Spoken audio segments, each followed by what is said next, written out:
Okay, when Stephen's ready, we'll start with Andy Newport. Hi Stephen, can we just get a squad up and also just check if you've had any communication about Kemar Roofe after the incident of the night at the St Johnstone game? What was your first part of the question? Sorry. Sorry, could you just check the team news? As it was, no fresh issues from Wednesday night. Jermaine Defoe won't make the weekend. He's got a calf issue, but should be back with us sometime next week, leading into Kilmarnock. But it's as it was from the last game. Besides that, in terms of the second part of your question, I've just found out literally 10 minutes ago we've had a notice of complaint over Kemar Roofe. So yes, we have heard from him. And just your reaction to that, is it? We'll get the reaction. I'll let you go away, please. Hi there, Stephen. Looking ahead to Sunday's match, I know the surface is quite different over at the Fountain of Youth Stadium. How do you prepare for something like that? We just prepare like we do for every other game. We obviously know before a ball's kicked we're going to be playing on AstroTurf. There's obviously 3 of them in the league, so we've had enough experience to be prepared for the environment and the surface. We expect a tough game like we always get there.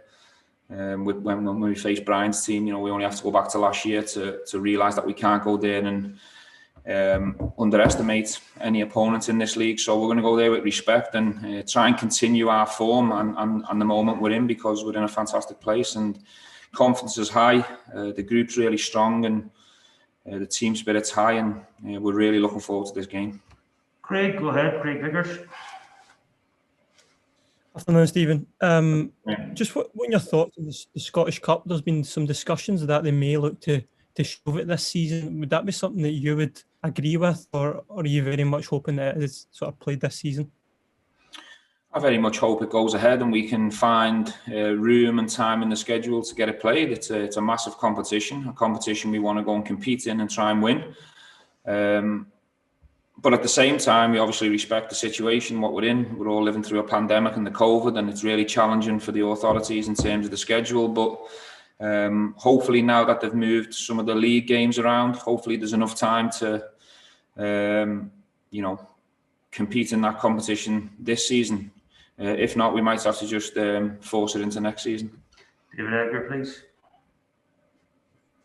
Hi, Stephen. Hello.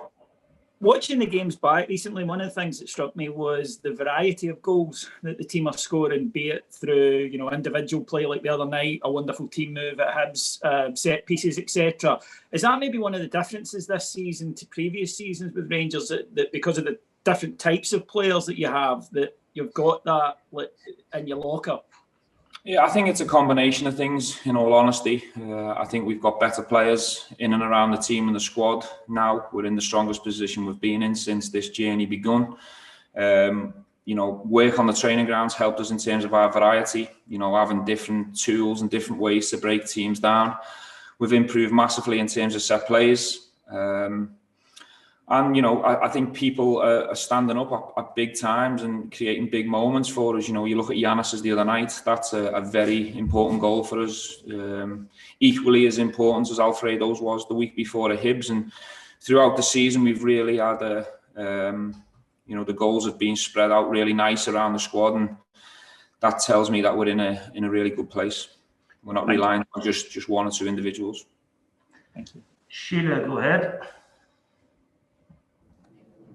Hi, Stephen. How are your new signings settling in, and can we expect to see them this weekend?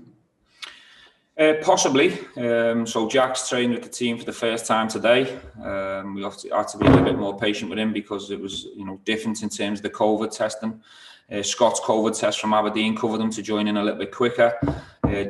Scott's had 1 or 2 sessions now; he's a little bit further ahead, but quite possibly could see both at the weekend. I haven't picked my squad yet.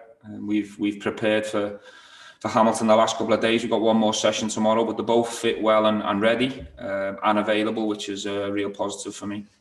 Jordan. Stephen, I know you said Kemar's obviously been served by a notice of complaint. What is your thoughts on that tackle, and have you had time to consider yet whether that was something you looked to appeal? I haven't had time because the notice of complaint came through 10 minutes ago, which is quite frustrating because we've had 2 sessions to prepare for Hamilton, and he's been heavily involved in both sessions. So in terms of having to think, in time to decide what we're going to do as a club, we'll do that in due course. In terms of the tackle, you know, I haven't really thought that much of it because I thought the referee dealt with it. He was 5 yards away, and he's obviously seen the incident and gave a yellow card. And only up until 10-15 minutes ago, we've had this decision thrust upon us. So we've got till Monday, the end of play, to decide what to do. And we'll take our time and decide what to do from there. Andrew, go ahead. Hi, Stephen. I know it's a couple of weeks out, but can I ask you about Antwerp, given that, you know, I think Liverpool have had their issues and with Leipzig and potentially travelling over there. Have the club spoken to the relevant authorities about that tie? Are you confident that the home and away legs will go ahead as planned? At the moment, I expect them to go ahead as planned, but that's not to say there's not conversations in the background that I'm not really too aware of. I'm sure Andrew Dixon and Stuart Robinson are having conversations with UEFA and all the other authorities involved, and we'll do what we need to do to get the games played, and we'll do whatever we're told to do. But where I sit right now, I'm expecting both legs to go ahead as planned over in Belgium and at Ibrox, the second leg.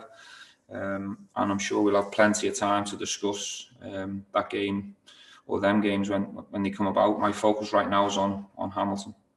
And finally, Charles. Hi, Stephen.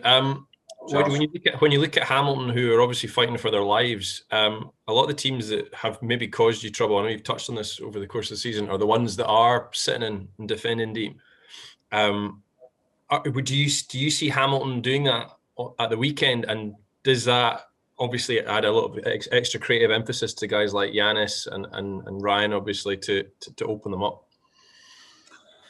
I can't predict with full confidence what Brian is going to do in terms of his game plan and how he's going to approach the game. One thing I will say about Brian and his teams, they always come and have a go. He normally goes with 2 up front.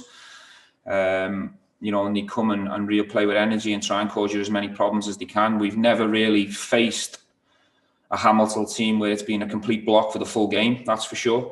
But at times, I'm sure the way we play in terms of wanting to own possession, I'm sure at times we are going to be faced with men behind the ball. And yes, you're right. There is a lot of responsibility on the boys in terms of the attacking places in the team to go and be creative, be inventive, and try and be the difference over the 90 minutes. Having said that, you can win a game in many different ways. There's different ways to go about that. It could be a set piece. You know, it could be, you know, a direct play. We could go over it earlier. There's different ways to cause teams problem, and that's been my full focus, not necessarily what Hamilton are going to do, how we're going to go and take the game to Hamilton and try and be as creative as we can. Cheers, guys. See you Sunday.